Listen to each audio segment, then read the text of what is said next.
So, have you been postponing the booking of your dream European vacation, not because not because of money or not because of the lack of time, but because you're worried about how you're going to be received when you get here to Europe?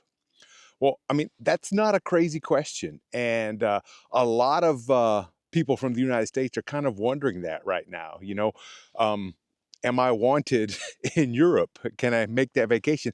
So all of a sudden, that dream vacation seemed a little bit uncertain, right? Now, we're Americans living in Europe, living in Germany, and we've even asked ourselves that same question a couple times over the last few years. Um, Something happens and we kind of say, what are people going to think bad of us because we're from the United States? And that's a good question. So we want to talk about that. And not through social media, not through news clips or something like that. We want to discuss that with you with what we actually experience here on the ground living in Germany right now. All right, so I want to share something with you that we experienced fairly recently. So, on a recent travels, we met someone that we hope we're going to maintain a connection with this person for many years to come. Right. So during our time together, they were telling us that recently they had to completely change their travel plans directly because of action that was taken by the United States government. So we're like, wow, and I'm kind of thinking like, wow, so what do they think about us? Are they going to blame that on us? So I thought about it and I actually mentioned it. I was like, wow, I hope you don't hold that against us. And they were very quick to respond. They looked at us and he was kind of like, why would I blame that on you? You had nothing to do with that. That was the action of the government. And so, that brings to mind a key point, something that we've experienced time and time again while traveling here in Europe. So, Europeans and Germans, or Germans and Europeans in general, I think, they don't see you as being from the United States or being a representative of the United States. They see you for you, and they judge you on how you act, what you do, and how you treat other people. And I think that's kind of a big difference between us as Americans from the United States. We tend to have a bad habit of judging people based upon where they're from. And I'll give you, a couple of examples. I'm sure you've heard people say, oh, everyone from California, everyone from the West Coast, they're just a liberal fruitcake, right?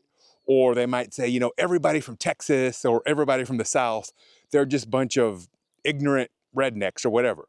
Now, of course, neither one of those statements are true, but we kind of have a tendency to judge people based upon where they're from. And I feel like Europeans, especially Germans, don't do that. Now, that doesn't mean that there aren't opinions about the United States or the US government, because there certainly are. And a lot of people, don't really hold the US government in high regards right now. It's no secret that Donald Trump is not looked upon very favorably in many parts of Europe. But all of these thoughts, they tend to be, about the government or about politics. They're not about you. So we've had conversations with people who've shared their strong disagreement with current US policies with us, but they've been nothing but kind to us. At the end of the day, we've had a great time with them, but they just have disagreements with our government right now.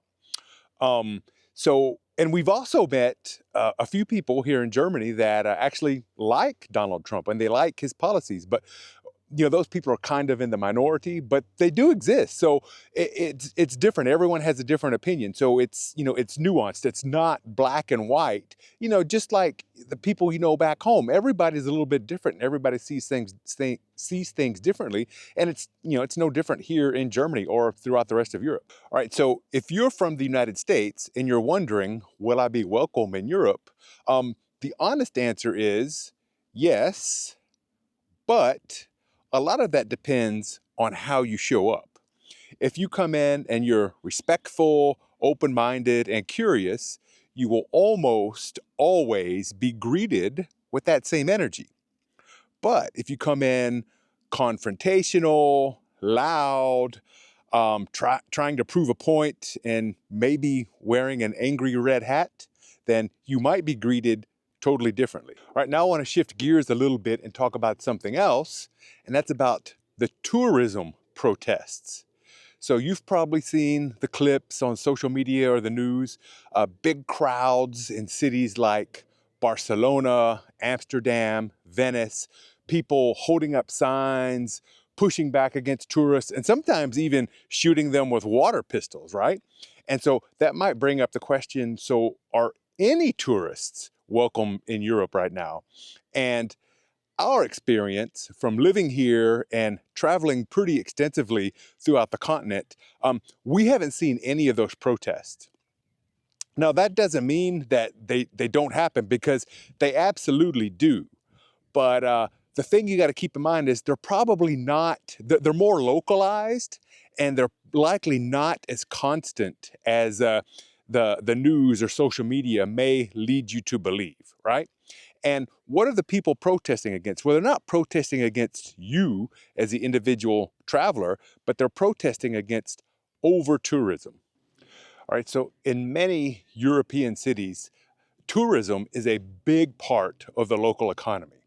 I mean, people depend on it for their livelihoods. So they don't want it to go away, but they do want it to be sustainable.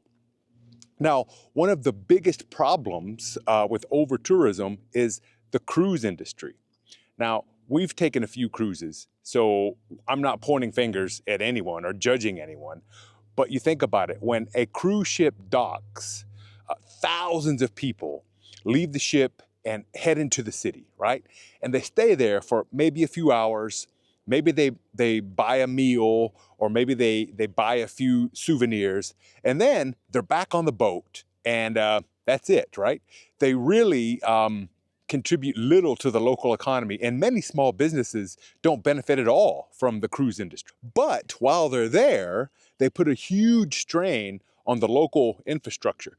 The cities are crowded and it's hard to get around. I mean, we've been in some cities when cruise ships came in, and I wanted to join the locals in protesting tourism, because that's just how crowded and crazy it can be when the cruise ships come into town.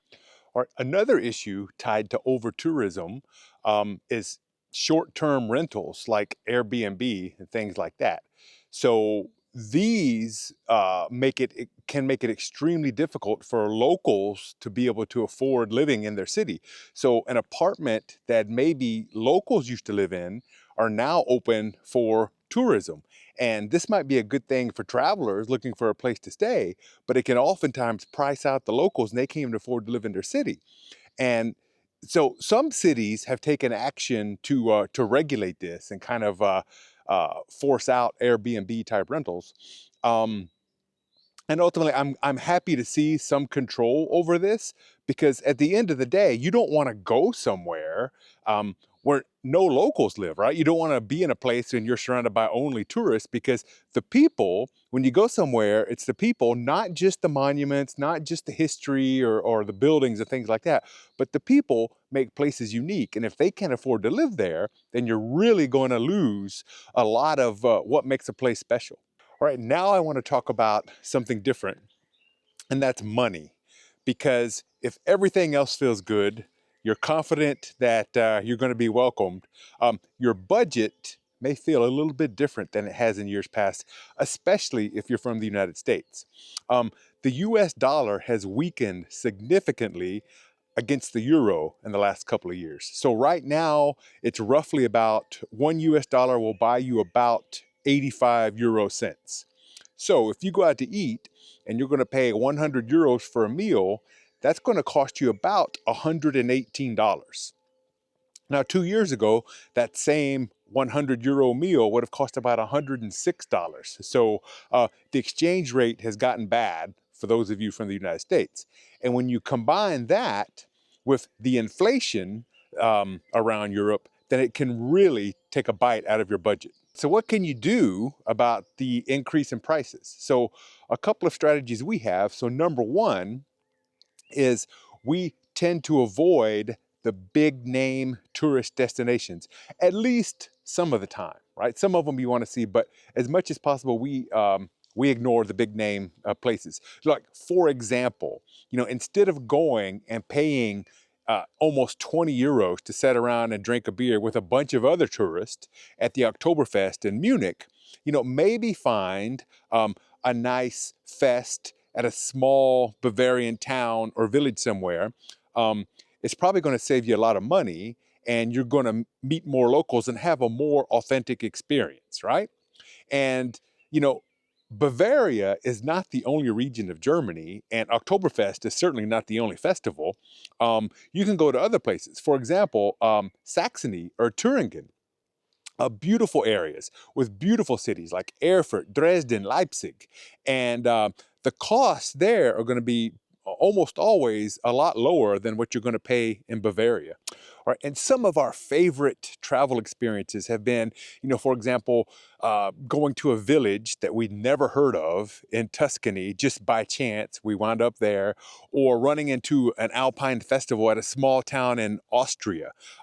These weren't big name places, and we weren't even planning on going there. We just got there by chance, but they wound up being some of our favorite travel memories of all time. So sometimes the smaller places are much better, actually, and cheaper and more authentic than the big city experiences are. And another tip to help you save money is to avoid coming during the peak tourism season, right?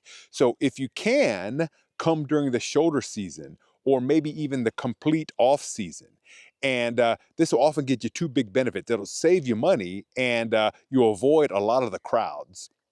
So one of our favorite trips of all time was we went to Rome in the middle of the winter. Now, it was a little bit chilly, but it kind of felt like we had the city all to ourselves. It was us and the locals, and we loved it. We had an absolutely great time.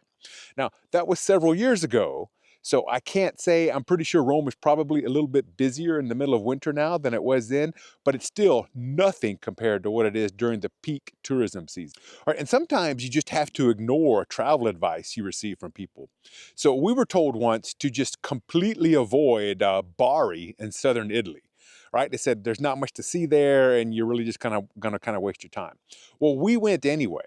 And we had a great time. We thought it was outstanding. And now Bari is one of our favorite cities, and Puglia is actually our favorite region in all of Italy. All right, so look at your trip a little bit differently, not just a checklist of must-see places to visit or to get that great Instagram picture, but as a place to really experience. And, a couple things will happen. You'll likely spend less money, you'll deal with fewer crowds, and you'll actually have a connection with the people and the place you're visiting. And that's kind of what travel's all about, isn't it? All right, so feeling welcome when you travel, it's not really about where you're from, it's how you travel. Are you curious? Do you engage with the local community? Are you wanting to learn something? And if you're willing to step just a little bit off the beaten path, then you're not just another tourist. You're a visitor who's there to really enjoy the culture, to enjoy the beauty of the place. And that's when you're going to be appreciated as a traveler. All right, so in our experience, that's when Europe or travel or anywhere really opens up to you, when you take the time to really appreciate what it has to offer. So if you're an American or anywhere or from anywhere, and you're wondering if you should visit Europe in 2026, don't let social media dictate where you make up your mind for you. Don't let what you see on the news make the decision for you. Come visit Europe, see it, and experience it for yourself. And I think if you come with an open mind, you're going to find that you're a lot more welcome here than you thought you may have been in the first place. All right, so thanks for watching. Thanks for joining us. Oh, and I want to give a shout out to my friend Jose Raimundo, Ray, for sharing with us a local's perspective on how things are in Barcelona right now. So appreciate it, Ray. So thanks for watching. Thanks for walking with us, and we'll see you in the next one.